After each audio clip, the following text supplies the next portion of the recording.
Partout, vous le savez, les opérateurs portuaires gèrent les infrastructures critiques, comme je l'ai rappelé tout à l'heure. Donc, allant des infrastructures critiques du portuaire jusqu'aux installations au niveau des navires. Et il est important aujourd'hui, compte tenu de l'évolution de la menace cyber, de les capaciter d'une manière pratique sur les questions liées à la cybersécurité, plus particulièrement à la sécurité des systèmes d'information. Donc, pour leur permettre d'anticiper, mais également de lutter contre les menaces cyber qui gangrènent aujourd'hui l'environnement maritime. Peut-on avoir un aperçu sur ce type de menaces? Oui, les menaces sont variées. Hein. Ils vont des cyberattaques, mais également de vol de données, de vol d'informations sensibles, donc qui peuvent compromettre la navigation, mais également compromettre les installations au niveau des ports.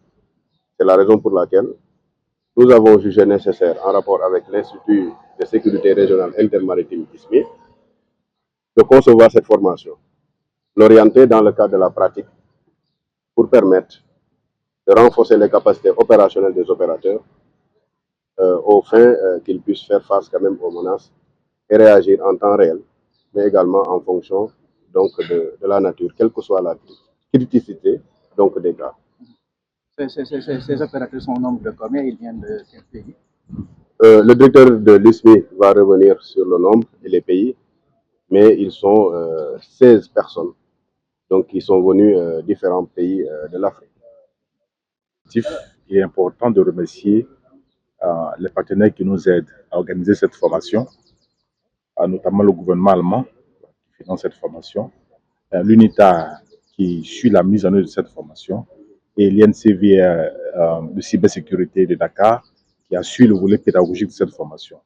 Ce sont des partenaires très importants pour le déroulement de cette activité. Alors, les objectifs de cette formation, il est important de rappeler le contexte. Nous sommes dans un contexte donc, de criminalité maritime au niveau de l'ensemble des États du Golfe de Guinée qui regroupe l'Afrique de l'Ouest et l'Afrique du Centre. Et les États de ces deux zones africaines se sont retrouvés en 2013 pour mettre en place une architecture qu'on appelle l'architecture de Yaoundé. Il s'agit de coordonner sur l'ensemble du Golfe de Guinée tout ce qui est lié, donc toutes les opérations, toutes les réformes en vue d'améliorer la situation sécuritaire en termes de lutte contre la criminalité maritime. Et donc, des organisations ont été mises en place.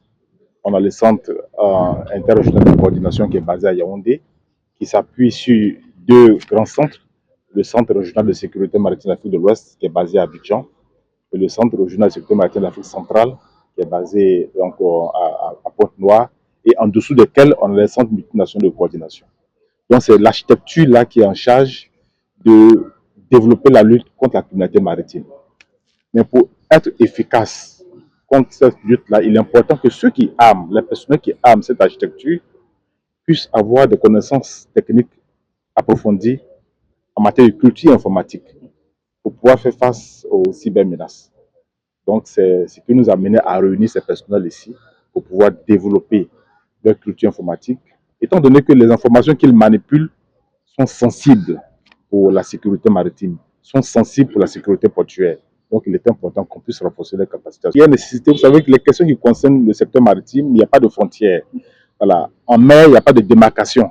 C'est vrai qu'il y a une démarcation sur les cartes, mais physiquement, il n'y a pas de démarcation de frontières. Donc, les menaces transitent d'une zone à une autre. Donc, il est important de créer de la synergie dans la gestion de ces menaces. Et c'est la même chose pour le flux d'information. En matière de flux d'information, il n'y a pas de frontières. L'information passe également d'un pays à un autre, d'une zone à un autre. Et donc, dans la gestion de cette information, il est important de mutualiser les moyens. Voici pourquoi il est important, on a jugé utile donc, de réunir l'ensemble de ces personnalités ici qui gèrent ces institutions-là afin de leur donner un même niveau de connaissance en matière de culture informatique, de lutte contre la cybersécurité.